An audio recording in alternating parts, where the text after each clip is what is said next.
பாருங்க தாத்தா, காவேரி அவ்வளோ சொல்லி வீட்டை காலி பண்ணிட்டு கிளம்புறா அப்படின்னு சொல்லி பயங்கரமாக விஜய் வந்து வேதனைப்படுத்தி பேசிகிட்டு இருக்கார் தாத்தா கிட்ட. டக்குன்னு ராகினி இந்த நேரத்தில் வந்து நான் சொன்னேன்ல, அவங்க வந்து காவேரிக்கெலாம் அவங்க மேலே பிரியமே கிடையாது, அவ்வளோ சொல்லி அவள் கிளம்புறான்னா அவளுக்குலாம் எவ்வளோ திமிரு அப்படிங்கிற மாதிரி பேசுகிறாங்க.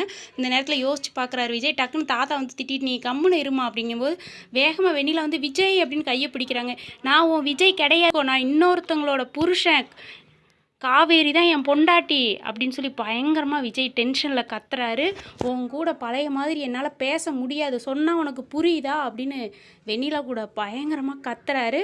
ஏன்னா இந்த டென்ஷன் நம்மளுக்கே புரியுது. காவேரி பிரிஞ்சு போனதுனால விஜயால் தாங்கவே முடியல. வெண்ணிலா மேலே பயங்கரமாக கோவப்படுறாரு. இதை புரிஞ்சுக்கிட்டு நீ என்கிட்ட பேசாமல் போ அப்படின்னு சொல்லி பயங்கரமாக கத்துறாரு. வெண்ணிலா அந்த இடத்த விட்டு போயிடுறாங்க. இதெல்லாம் பார்த்துட்டு ராகினிக்கு பயங்கர கடுப்பாகுது. அதுக்கப்புறம் மொட்டை மாடியில் உட்காந்து தாத்தா கிட்ட சொல்லி விஜய் அழுகிறாரு. தாத்தா, என்னால் காவேரி இல்லாமல் இருக்கவே முடியாது தாத்தா அப்படின்னு பயங்கரமாக டென்ஷனில் அழுகிறாரு. அதை பார்க்கும்போது நம்மளுக்கே வருத்தமாக இருக்குதுங்க. விஜய் ரொம்ப தேம்பி தேம்பி அழுகிறாரு.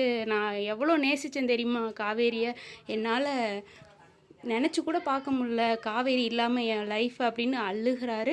தாத்தா ஆறுதல் சொல்கிறாரு. இந்த சீனை பார்க்கும்போது நம்மளுக்கே ரொம்ப வருத்தமாக இருக்குதுங்க. யார் யாருக்கெல்லாம் இது ரொம்ப வருத்தமாக இருக்குன்னு கீழே கமெண்டில் சொல்லுங்கள். விஜயோட ஃபீலிங்ஸ் அவ்வளோ அழகாக நடிச்சிருக்கிறாரு.